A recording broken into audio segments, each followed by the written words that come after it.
વિસાવદરના chamber of commerce અને પૂર્વ ધારાસભ્ય ફરી મેદાને આવી રેલવે વિભાગને આવેદનપત્ર આપ્યું છે। પશ્ચિમ રેલવે ભાવનગર રેલ મંડળને સંબોધીને વિસાવદર રેલવે સ્ટેશન માસ્તરને હાઈકોર્ટના આદેશ મુજબ મીટર ગેજ ટ્રેનના ટાઈમ ટેબલ ફેરફારના વાંધા અંગે આવેદનપત્ર આપ્યું છે, જેમાં વિસાવદરમાં મીટર ગેજ ટ્રેનના જૂના ટાઈમ ટેબલમાં જો ફેરફાર કરવામાં આવશે તો ઉગ્ર આંદોલન કરવાની ચીમકી ચેમ્બર ઓફ કોમર્સ અને પૂર્વ ધારાસભ્ય હર્ષદભાઈ રીબડિયાએ આપી છે। ભારત માતા કી જય। હું ચેમ્બર ઓફ કોમર્સના પ્રમુખ દિલીપ કાનાબાર રેલવેના અણઘટ નિર્ણય સામે આવેદનપત્ર આપવા અમે આવેલા છીએ। ઇકો ઝોન લાગુ કરવાની જગ્યાને બદલે આપને લાગુ કરી દે છે। આ મીટર ગેજમાં દર મહિને એક સિંહ પીપાવાવ રાજુલામાં કપાય છે। 50 વર્ષના ઇતિહાસમાં આ રોડ ઉપર એક પણ જંગલી જીવ કપાણું નથી। આવા ખોટા પતવા કરી અને આ ટ્રેનના ટાઈમ ટેબલ દિવસ દરમિયાન કરી નાખ્યા, સાંજે નહીં, એટલે પબ્લિક ભયંકર હેરાન થાય। વિસાવદરથી ઓછામાં ઓછા 500 જણા તો અપડાઉન કરે છે। આવો અડગડ નિર્ણય સામે અમે આંદોલન દેવા આવેદનપત્ર દેવા આવ્યા છીએ અને જો અમારી માંગમાં ધ્યાન નહીં દેવામાં તો આંદોલન પણ કરશું ગાંધીજીની રાહે। જેમાં ચેમ્બર ઓફ કોમર્સ પ્રમુખ દિલીપભાઈ કાનાબાર, પૂર્વ ધારાસભ્ય હર્ષદભાઈ રીબડિયા, લલિતભાઈ ડોબરિયા, રમણીકભાઈ દુધાત્રા, નરેન્દ્રભાઈ કોટેલા, જસુભાઈ બસિયા, રાજન રીબડિયા, નિલેશભાઈ દવે, જેપી છતાણી, ચંદ્રવદનભાઈ ચૌહાણ સહિત વિસાવદર શહેર ગ્રામજનો તેમજ સેવાકીય સંસ્થાઓએ સાથે રહી મોટી સંખ્યામાં રેલવે સ્ટેશન માસ્તરને આવેદનપત્ર પાઠવ્યું હતું। આજે વિસાવદરમાં ચેમ્બર ઓફ કોમર્સ આયોજિત રેલવે જે ટાઈમ બદલાવ્યા છે અમારી મીટર ગેજ ટ્રેનના એના વિરુદ્ધમાં આજે આવેદનપત્ર આપ્યું છે અને જાણ કરી છે।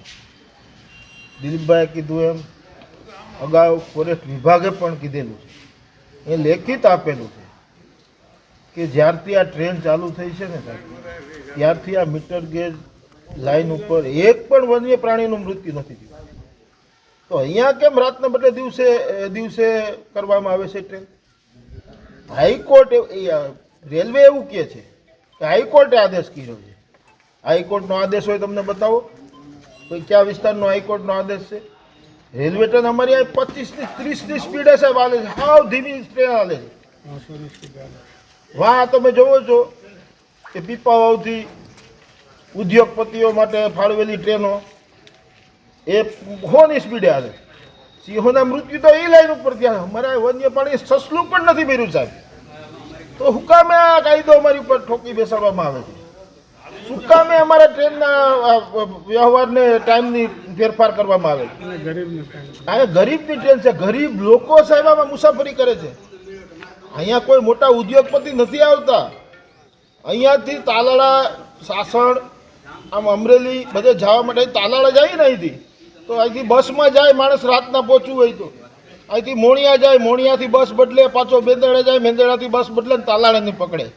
તો આ ટ્રેન ચાલુ હોય તો અમારા અહીંના મુસાફરો છે એના માટે ખૂબ સારું હતું। આ સાંજની ટ્રેનનો ટાઈમ જે બદલાયો છે એમાં ફેરફાર કરે રેલવે વિભાગ, ને રેલવે વિભાગને ચેમ્બર ઓફ કોમર્સે જે એને કીધું છે કે અમે આની સામે આંદોલન કરશું, તો મારો પણ એક ખેડૂતના દીકરા તરીકે ટેકો છે। રેલવે વિભાગને અગાઉ પણ ખબર છે કે જ્યારે વિસાવદરની આંદોલનની શરૂઆત થાય ત્યારે રેલવે ફાટકો બંધ થયા હતા ત્યારે પણ તમારે નમતું જોખવું પડ્યું હતું। જ્યારે ટ્રેન બંધ કરી હતી ચાલુ કરવામાં આવી તમારે નમતું જોખવું પડ્યું હતું। એના કરતાં તમે આંદોલન થાય પહેલાં સમજી જાઓ તો સારું છે। અમારે આંદોલન ન કરવું પડે અને અમારો આ ટાઈમ છે એ જે રેગ્યુલર જૂના મુજબ હતો એ મુજબ કરી આપવા મારી ભલામણ છે, વિનંતી છે અને આંદોલન માટે ચીમકી પણ છે। આવી વાત સાથે આપ સૌને વિનંતી છે કે આંદોલનમાં ચેમ્બર ઓફ કોમર્સ જ્યારે આંદોલન કરશે રેલવે સામે ત્યારે તમામ લોકો જોડાશે। જય જવાન, જય કિસાન।